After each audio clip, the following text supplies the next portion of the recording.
Srikanth national kabaddi player. నేను అనేక nationals ఆడినా, sub junior national, junior national, university medal, ఇట్లా చాలా మెడల్స్ ఉన్నాయి నా దగ్గర. చాలా నేషనల్స్ ఆడినా. ఇక్కడ ఏందనంటే మడ్డి మహేందర్ రెడ్డి SHO ఇబ్రహీంపట్నం SHO మడ్డి మహేందర్ రెడ్డి అనేక అరాచకాలు పాల్పడుతున్నాడు స్పోర్ట్స్లో. ఈయన ఏందనంటే 2020 నుంచి 2024 వరకు నేషనల్ స్పోర్ట్స్ కోడ్ 2011 ఆధారంగా మనకి ఆల్రెడీ ఈయన పెంటాథ్లెన్ అసోసియేషన్కి సెక్రటరీగా ఉన్నాడు. అయినా కూడా ఫ్రాడ్ పద్ధతిలో ఎన్నుకొని ఇప్పుడు తెలంగాణ కబడ్డీ అసోసియేషన్ సెక్రటరీగా ఉన్నాడు అనమాట.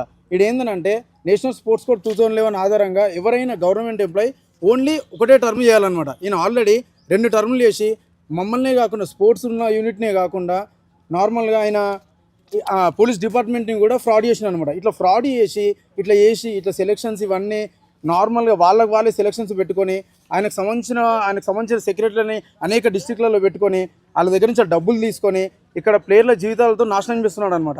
ఈయన ఏంటంటే చాలా విషయాలలో నన్ను అనేకమైన బాధ గురి చేసిన ఈయన 3 సంవత్సరాల నుంచి నన్ను సీనియర్ నేషనల్ క్యాంప్లో కట్ చేసి నేను ఇక్కడ ఉరేసుకునే పరిస్థితి. కానీ ఇట్లాంటి ప్లేయర్ల గురించి నేను నిలబడాల్సి వచ్చిందనమాట.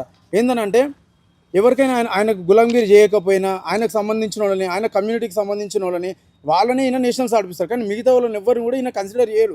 ఎందుకంటే నేను ఒక బీసీ వ్యక్తిని, ఆయన కమ్యూనిటీకి చెందిన వ్యక్తిని కాదు నేను. సో బీసీ వ్యక్తులని, SC/ST వ్యక్తులని ఈయన దగ్గర కూడా రానియడు అనమాట. ఈయన కేవలం ఒకటే, యూనిఫామ్ ఒకటి, మనీ ఒకటి, ఈయన క్యాస్ట్ ఒకటి, ఈ 3ని ఆధారంగా పెట్టుకొని స్పోర్ట్స్లో ఉన్న అనేక లుసుగులు ఎట్లేదంటే నార్మల్గా మనకు పోలీస్ దాంట్లో ఉన్న బ్రెయిన్ అంతా ఆయన ఈ స్పోర్ట్స్ దాని మీద రుద్దుకుంటా ఈ స్పోర్ట్స్ జీవితాలను మొత్తం అనేక నాశనం చేస్తున్నాడు అందరిని పెట్టుకొని. ఈయన ఏంటంటే ఈయనకు ఒక క్లబ్ ఉంది, నవశక్తి క్లబ్ అని చెప్పేసి క్లబ్ ఉంది. ఆ క్లబ్లో సంబంధించిన వ్యక్తులను ఈయన సెలెక్షన్ చేస్తాడు. మిగతా వీళ్ళ ప్లేయర్ లెక్క కూడా కనిపించాడు. అరే మా ఆపసోపాత తెలుసుకోనా నువ్వు కార్నర్కి రా, ప్రతి ఒక్క గ్రామాన్ని విజిట్ చేయి. నీకు ఇక్కడున్న కబడ్డీ అసోసియేషన్ ప్రెసిడెంట్ని వీరేష్ అన్న గారు కూడా వేరుకుంటున్నాను నేను. అన్న నువ్వు ప్రతి ఒక్క గ్రామానికి వచ్చి విజిట్ చేసి మా ఆపసోపాతలు అన్నీ తెలుసుకో అన్న. ఇట్లాంటి పోలీస్ యూనిఫామ్ వేసుకున్న దొంగతో నువ్వు సపోర్ట్ చేసినావు అనుకో నాశనం పట్టిస్తున్నాను మమ్మల్ని. నేను ఆల్రెడీ 2-3 సార్లు సూసైడల్ టెండెన్సీస్ ఆలోచనలు వచ్చినాయి, నాకు చాలా ఆలోచనలు వచ్చినాయి నాకు. కాకపోతే ఏంటంటే ఇట్లాంటి ప్లేయర్ల జీవితాలు నాశనం అయిపోతాయి. ఇక్కడ ఏంటంటే పెంటాథ్లెన్ అసోసియేషన్కి నువ్వు ఆల్రెడీ సెక్రటరీగా చేసినావు ఆల్రెడీ.